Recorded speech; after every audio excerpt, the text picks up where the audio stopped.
died in the accident, a burial at sea. The man in charge of that facility has been severely punished. But ever since, the kids have been acting strange. It's obvious they've lost their trust in adults. I was getting reports of them ignoring the staff, or getting insolent, and even violent.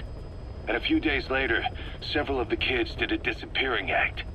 They snuck into choppers and shipping containers and got off base. Why? Your guess is as good as mine. These kids were born in a war zone, and forced to grow up as war fighters. If they're left alone, war is how they'll die. But I thought we showed them there are other reasons to live. I never liked having children on Mother Base. But the thought of them going back to the battlefield and picking up their old lifestyle is something I can't stomach. It makes me think of Chico, 9 years ago. We have to get those kids back. Hell, they know too much about our operation. I never expected even the kids to betray us. Snake, you remember the White Mamba? Of course, he's been going by Eli since we brought him on base. He was the leader of the child soldier unit we took out of that village and into our protection. Well, according to the kids you brought back here, all the escapees were especially close to Eli. There's reason to suspect he's behind all 6 escapes.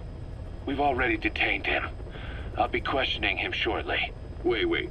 You'll be? Ocelot. You're incapable of taking an impartial stance with those kids. Question them all you want. It'll get you nowhere. Ocelot, you get too many kicks from your art of interrogation. It's not a matter of art. It's about quick, minimal strokes of psychological warfare. That's what gets the answers. And it's the best way to keep both questioner and subject safe. The risks only increase the more an interrogation drags on. At that point, it causes as much pain to the inflictor as the inflicted. Like I said, too many kicks. What I'm trying to tell you is we need quick results. Otherwise, it'll be too little, too late. I know that. And besides, I know the subject. I won't go overboard with a kid. Forget it. You're not needed. Snake, we'll want to question the other kids too. Be sure to bring them all back. Snake, about the escaped children. Eli confessed. The way he tells it, they wanted to go back to the battlefield. Don't rob them of their freedom, he said. If you bring them all back, there will be consequences. Next, he'll be asking for our surrender. Consequences? What consequences? No idea. That's all I have for now. You're too attached to those kids. Stop protecting Eli. Listen to yourself. Let me question him, and we'll get some real answers. Not necessary. I'll report as and when. Boss, we found weapons in the children's section of the living quarters. As you know, weapons are strictly off limits. We've got some rule breakers. The weapons we found were handmade. Blades ground out of knives and forks, a couple of bow guns built out of scrap, and explosives made using detergents. And get this, the explosives were tightly packed with nails. The kids put the blame on, you guessed it, Eli. I guess that's what he meant by consequences. I questioned him about it, but this time he claimed they want to be put out on missions. Send us to the battlefield, he says. Miller, enough is enough. You've protected him too much already. It's my turn to question him. Protected? What Eli's doing is issuing a threat. Comply with my demands or I'll respond with force. But it'll be war at this rate. Forks and soap aren't gonna kill us, but some of them will end up dead. Is that what you want? Now, I hate to say it, but they want to be on the battlefield. It's time you gave up this fantasy. Eli, he said they'd rise up against us if we bring the last kid back. There, you see? Ignore his demands. Don't let him return to quarters. That attitude is contagious. We'd lose control over them for good. For the time being, we've confiscated those handmade weapons. We're bumping up security and the number of psychiatric counselors. As for Eli... He needs some very special care. You mean solitary? Well, we can't leave him in contact with the other kids. If you won't do it, I will. Boss, keep working on extracting those kids. The kids you brought back to base have laid out the situation. They all escaped to each of their home villages, or were trying to get home, and lost their way. Not that homesickness is gonna explain everything we've seen. Each of their home villages? They were trying to raise troops for the rebellion. You really think these kids have an armed uprising in them? You read the report of the security team member who had a rock thrown at him. There'll be a riot if we don't do something. And Miller, this is because you didn't act fast enough. Fine. I'll admit you were right this time. Seal off the kids' quarters from outside contact before it's too late. All right. Eli said his rebellion would start when the last kid is brought back, right? You better be ready to meet him head on if it really happens. Yeah. You should have left it to me in the first place.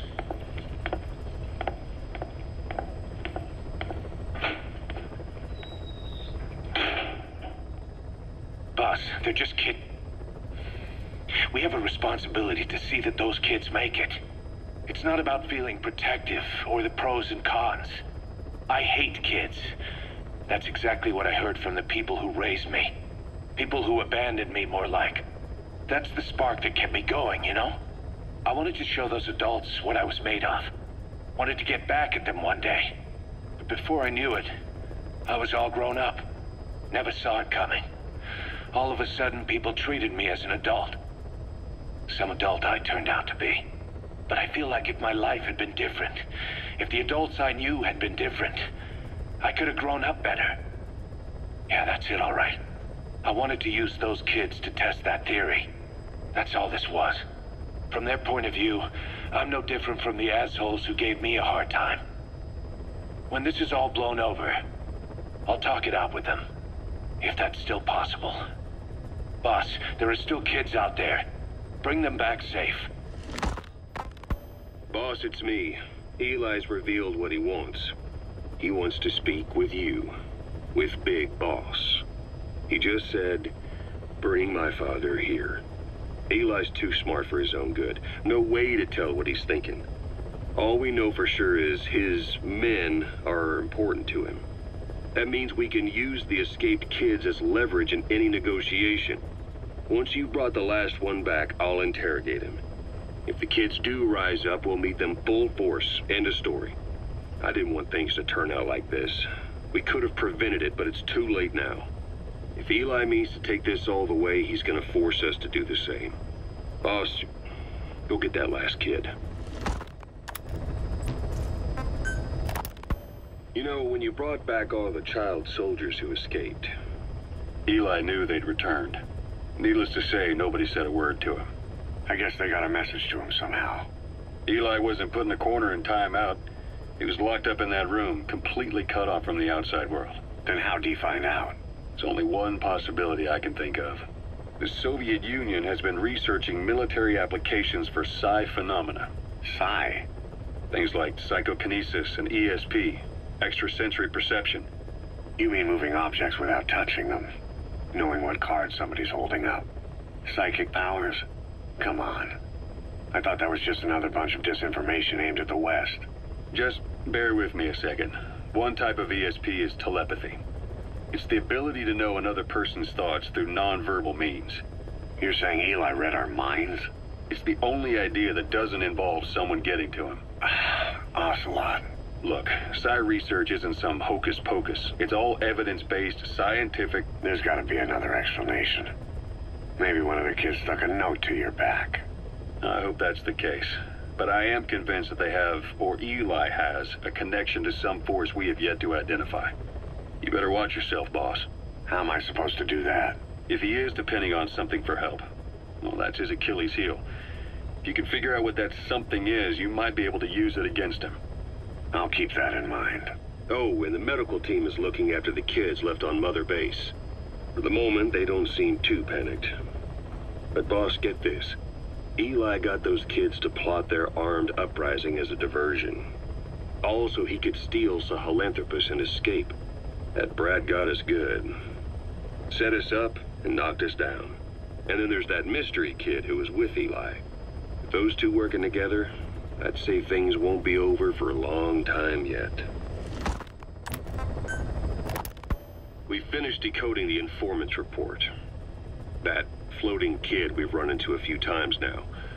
Looks like he was a test subject in clinical experiments. The Soviets called him the Third Boy.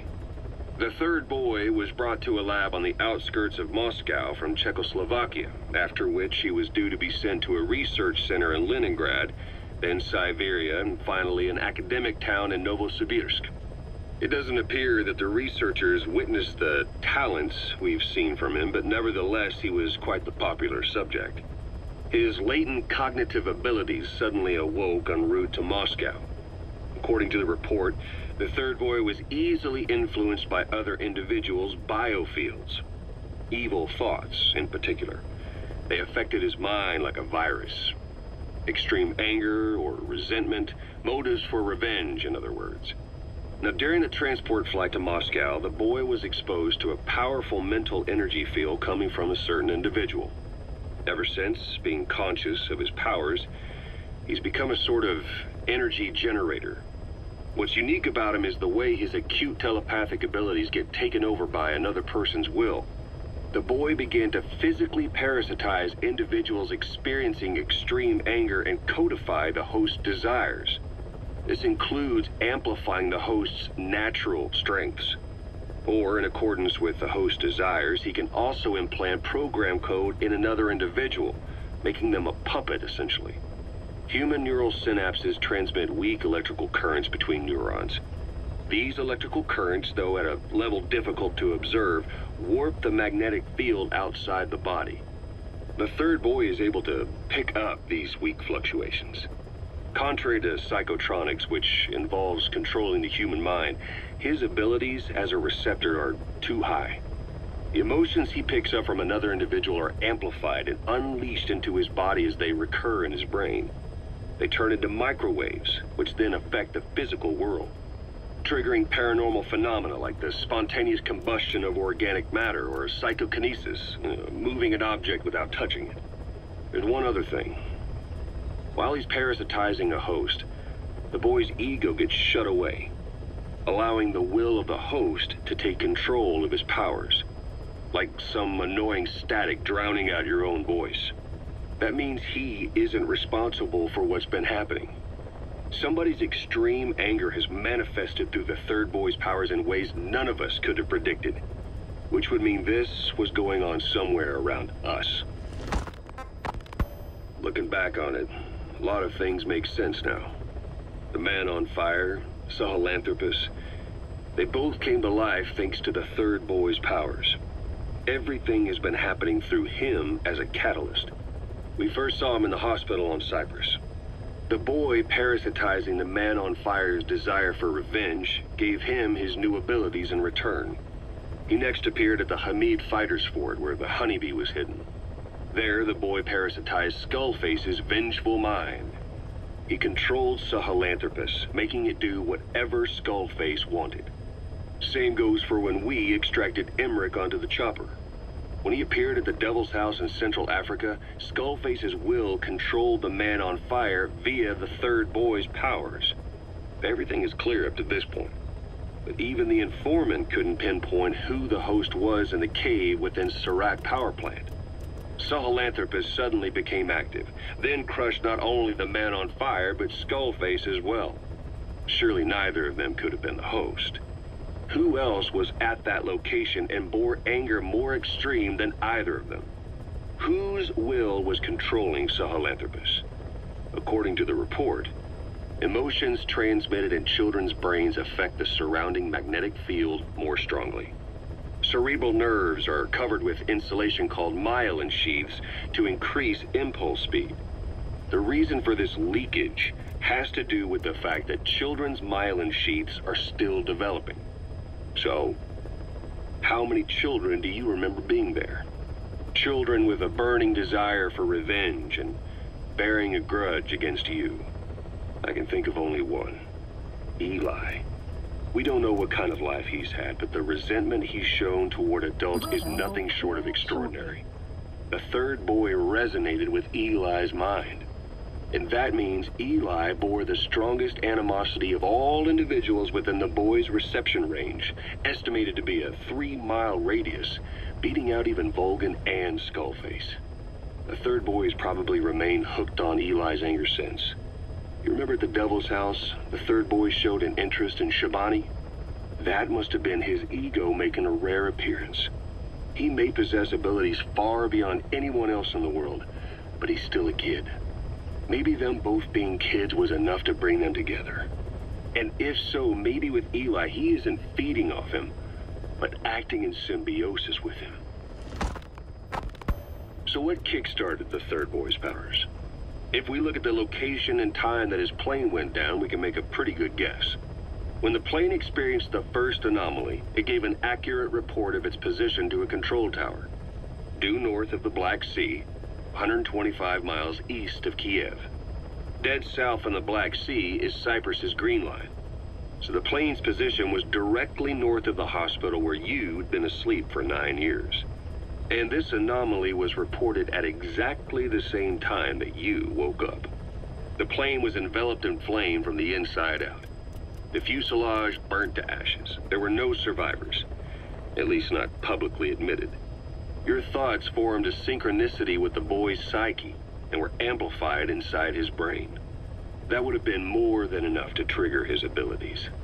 Your rage was like a big bang in his head, blowing the lid off his powers.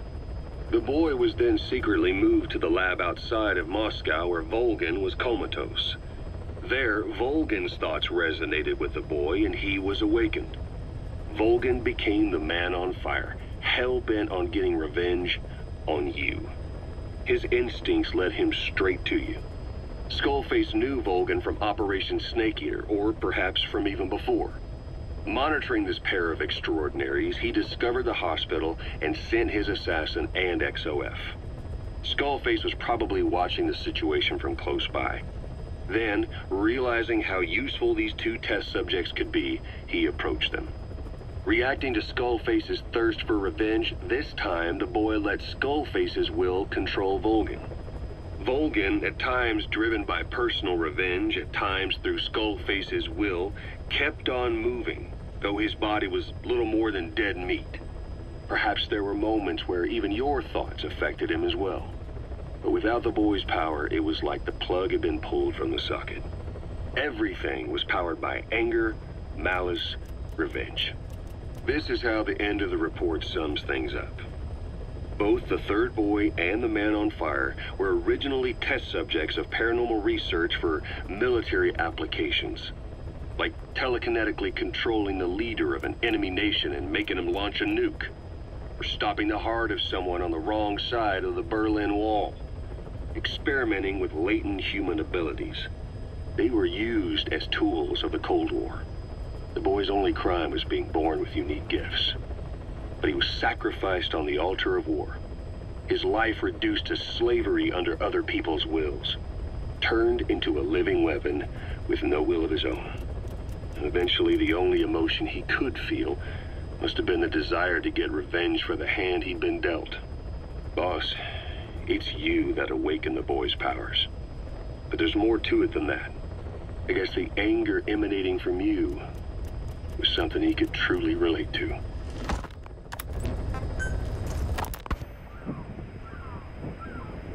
Hours after exposure to the blood of a symptomatic colleague, I found myself making my way up the stairs to this room. And I am not alone. Everyone who's infected, we've all come up here wanting to get outside. I know full well I mustn't leave, given the possibility I'm infected. Yet, I can't contain this urge I feel inside me, like the alcoholic who tries to make any excuse for one more drink. Every step I took up those stairs filled me with this sense of bliss.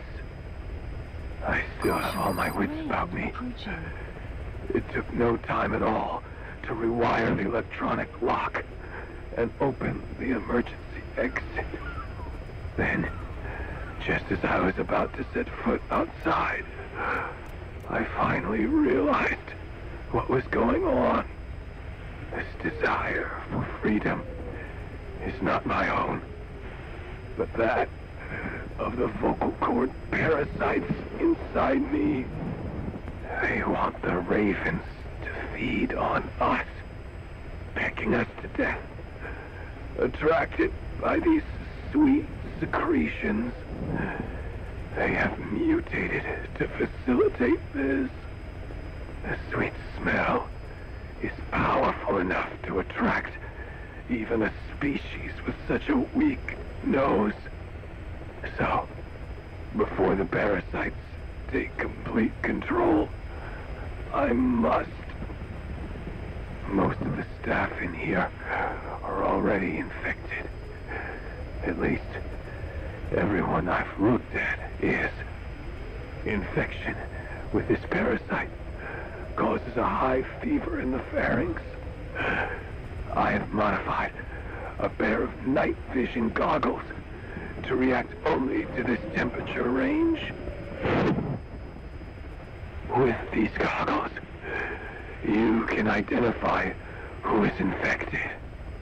Other infected will, like me, feel compelled to make it outside. If the ravens get their meal, they'll head for land next. That cannot be allowed to happen. The whole idea of the vocal cord parasites was that they'd only copulate once exposed to a specific language over time. But the parasites infecting our men in the laboratory laid their eggs straight away. The larvae were eating their lung tissue almost immediately. What kind of mutation was it? Those who were infected and cured still carried the vocal cord parasites in their throats. They were still there, but the males had been rendered female by the Wolbachia, and copulation could not occur, so we thought. But it is the Wolbachia that mutated. Not the parasites? You remember I told you the Wolbachia attempts to maximize its number of female infected hosts? Yes, hence the male-to-female transformation. Precisely. But other Wolbachia strains use different methods.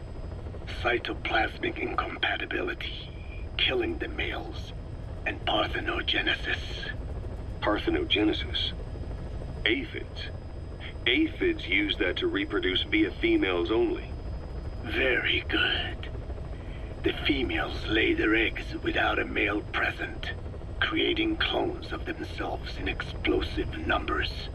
Parthenogenesis was originally a means for an organism to take maximum advantage of abundant resources by increasing its numbers. Certain strains of Wolbachia force this to occur, to create more and more infected females. And that's why our men develop symptoms in the blink of an eye. Wolbachia causing parthenogenesis is common in parasitic wasps. Of course, the Wolbachia I introduced to your men did not have this characteristic, but I believe the mutation, whatever it was, caused it to force parthenogenesis in its host, the vocal cord parasites.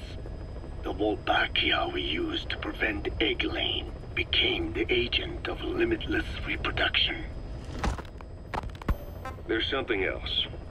The symptomatic infected in the laboratory all wanted to get outside, even knowing there was napalm waiting for them out there. You said the parasites made them act that way, but parasites controlling humans. Is it possible? Parasites altering the host's behavior is a common occurrence in the world of nature. Long ago, the vocal cord parasites had this ability, but even I never foresaw they might control humans. Until I heard the things your man said. You mean the researcher on the top floor? The bit about, I'm not a snail. Yes. Among parasitic worms, there is a genus called Leucochloridium that uses snails as intermediary hosts. As you know, snails prefer dark, gloomy environments.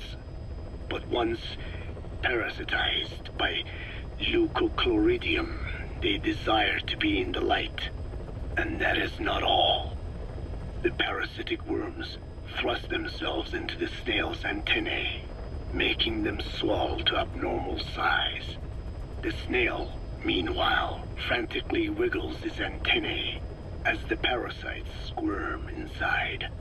The swollen, wriggling antennae soon resemble caterpillars. I don't get it. It is so they can be eaten by birds. Leucochloridium needs a bird as its definitive host. To breed, they require their snail host to be snapped up by a predator. So they make the humble snail appear to be a delicious caterpillar and lead it to somewhere in open sight. So you mean the staff trying to get outside Was so the birds could pick at them. The parasites altered their mental state, making them crave higher places and to be outdoors. I can only surmise that both the Wolbachia and the parasites mutated before the ancestors of the vocal cord parasites infected humans. Their hosts were birds. What we saw in the laboratory was some throwback to that time.